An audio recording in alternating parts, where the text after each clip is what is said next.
rapacité patronale et la violence gouvernementale.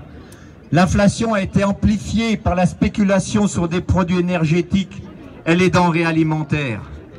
La plupart des entreprises en ont profité pour augmenter leurs prix sans augmenter les salaires. Résultat, le niveau de vie se dégrade et il est de plus en plus difficile de boucler les fins de mois. Le gouvernement répond à cette situation en permettant aux employeurs d'accroître l'exploitation des salariés.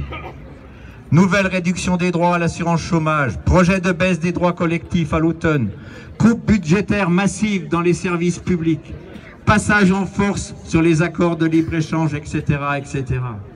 L'environnement est lui aussi sacrifié puisque les normes de protection de santé de la nature sont attaquées comme les normes sociales. Cette politique n'est pas un échec, c'est un choix. Pendant que la majorité de la population voit sa situation se dégrader, les plus puissants en profitent comme jamais. Les entreprises du CAC 40 ont versé 97,1 milliards d'euros aux actionnaires cette année. C'est l'équivalent de plus d'un mois de salaire pour les 27 millions de salariés français. C'est ça qu'il faut avoir en tête. En 20 ans, les dividendes ont été multipliés par 4,5. Et c'est là qu'on retrouve la dégradation de nos conditions de vie, de notre système de santé, de l'école publique, du financement de nos retraites. Il faut que ça s'arrête. Tous les salaires doivent être augmentés, autant que le SMIC et les prix.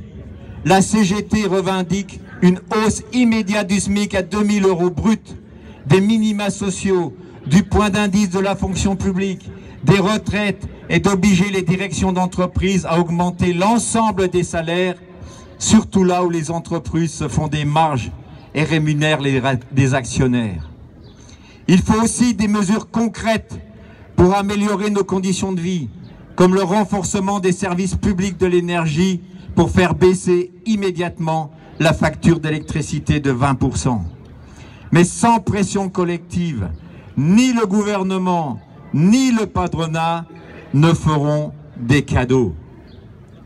La CGT appelle toutes et tous à descendre dans la rue ce 1er mai, à l'occasion, pas de la journée de la fête du travail, mais de cette journée internationale pour la lutte pour les droits des travailleuses et travailleurs. On doit s'organiser dans les entreprises. Un récent rapport des services statistiques du ministère du Travail confirme que les salaires sont plus élevés.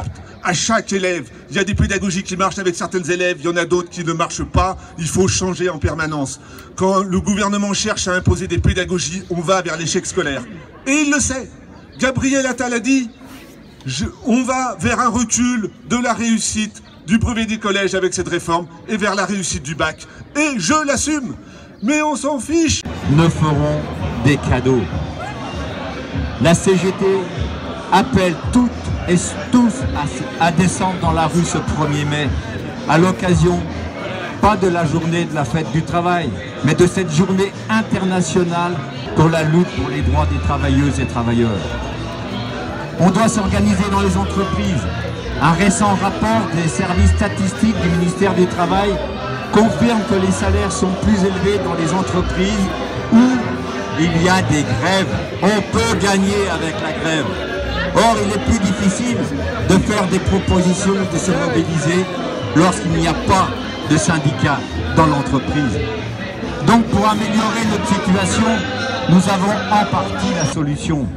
Organisons-nous avec la CGT, mais je pense aussi aux copains qui sont à côté de nous. Gagner avec la grève.